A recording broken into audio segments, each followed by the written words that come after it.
Là, c'est le château aux environs de 1910. Au milieu de la cour, on voit le tas de fumier, on voit les vaches. Là, on voit un bonhomme assis. Et cet homme-là était un domestique de la comtesse de Saint-Marceau. Et les chasseurs de Perpezac l'avaient baptisé Crantachou. Parce que tous les chasseurs qui passaient trop près du château, il leur faisait payer 40 sous d'amende.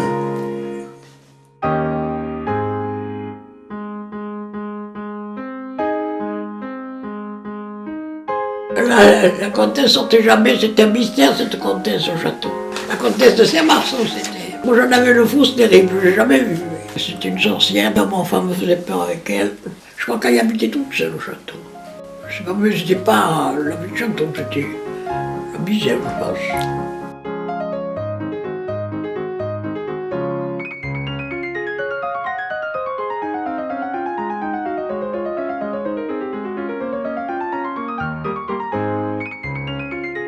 On nous faisait peur. Il y avait une bérane dans ce puits. La bérane, c'est comme le monstre du Loch Ness, ça n'existe pas. C'était une bête très dangereuse, il fallait vraiment pas s'approcher, et que même elle pouvait sortir du puits pour nous attraper si on restait trop longtemps dans le chemin. Alors les grandes personnes nous faisaient peur, et nous on passait à toute vitesse de peur de se faire prendre par la bérane.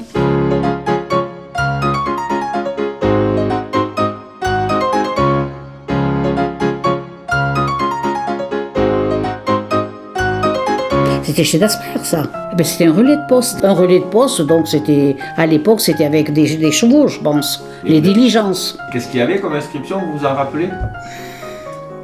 Je veux dire, quand on était jeune, on n'y faisait pas attention. Ce serait maintenant, j'y ferais beaucoup plus attention. Hein.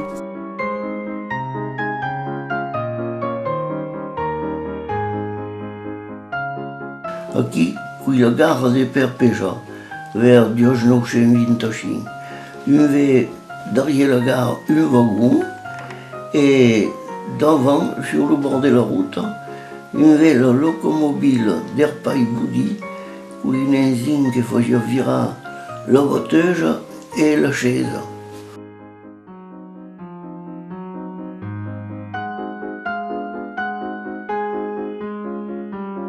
Je me souviens, ce que je me souviens, c'est quand ils ont fait le château. Mon père y avait travaillé. Il y avait des noirs, et à ce moment-là, il n'y avait pas de noirs. Et ma soeur devait avoir 16 ans. Il avait dit, tu sais, il y a mal chez Chaminade. Mais s'ils viennent te chercher pour danser, tu iras.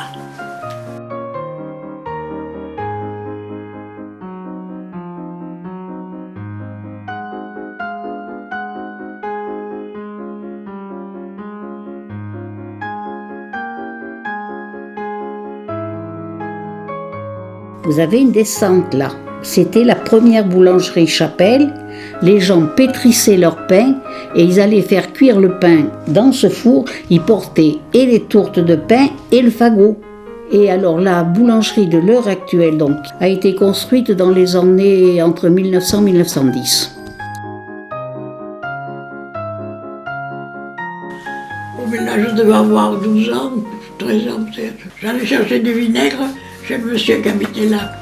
Et le monsieur, il était en retraite sans doute, je ne sais pas. Oh, il faisait du vinaigre et le vendait aux gens là-bas.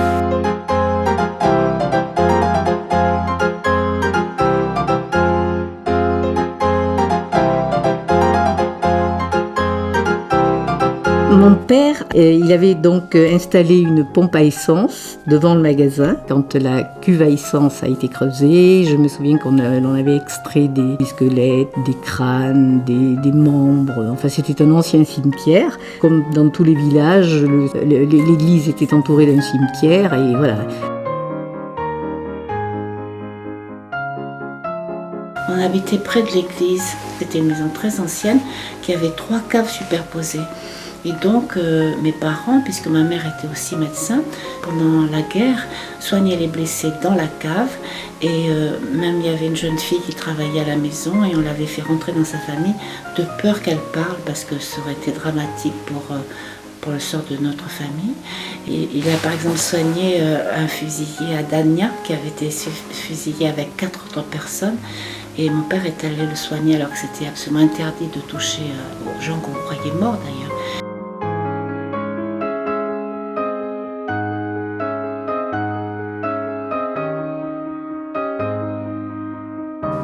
fond de l'église, il y avait un morceau de l'église qui était fermé avec des palissades, mais de la petite palissade, et on y entassait les chaises. Alors les gens, soit ils avaient leurs chaises louées à l'année et on payait la location, la place en fin d'année, et les chaises étaient marquées au nom du propriétaire. Et alors ceux qui n'avaient pas de chaises à eux, je te dis, ben, ils payaient, je sais pas moi, 2 sous, 3 sous, je ne saurais pas te dire. Moi je me rappelle, ma grand-mère avait sa chaise, c'était elle qui l'avait achetée. Hein. Et elle payait l'emplacement. Cette personne louait les chaises pour le temps de la messe. Après la messe, elle récupérait tout. Elle les replaçait jusqu'à la fois suivante.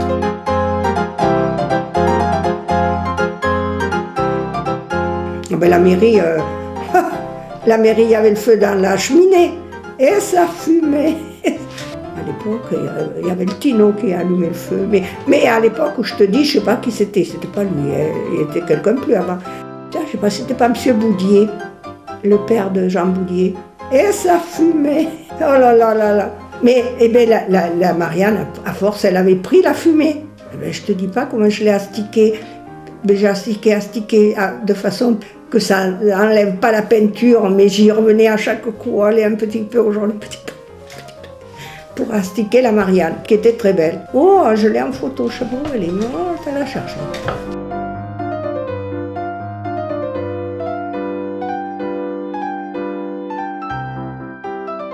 On avait que de l'eau, comment t'expliquer ça, 3 heures par jour.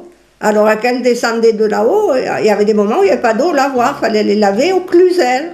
Et il fallait avoir du courage à laver au Cluzel. Hein. L'eau était glacée. Derrière le lavoir, il y avait les fameuses toilettes. Les toilettes perpesacoises à l'époque. Il n'y avait pas le tout à l'égout dans ce pays à l'époque.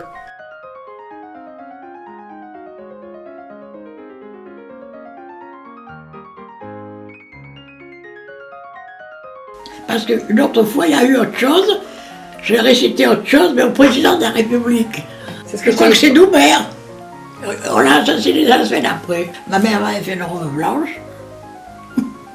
Nous, les enfants de Perpezac, nous t'offrons des fleurs en souvenir. Oh, je ne me rappelle plus. Pour que nous aimions toujours Perpezac, mais c'est pas que c'est plus joli. Et que nous soyons heureux d'y vivre toujours. Mais je ne me rappelle plus,